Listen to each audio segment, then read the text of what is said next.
Welcome to McPlum, simple solutions served daily. In this video, I will show how to change the battery in a Mitsubishi Outlander key.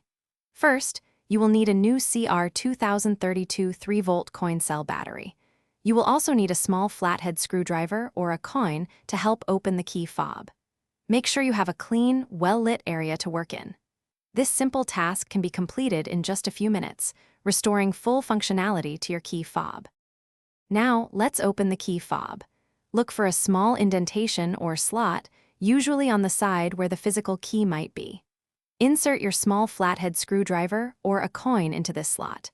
With a gentle twisting motion, you can carefully pry apart the two halves of the key fob. Be sure to apply even pressure to avoid damaging the plastic casing. With the key fob open, you will see the old battery. Take a moment to observe its orientation, noting which side is facing up.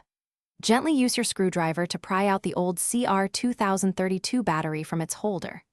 Now, take your new CR2032 battery and insert it into the compartment, ensuring the positive side, which usually has a plus sign, is facing upwards, just like the old one.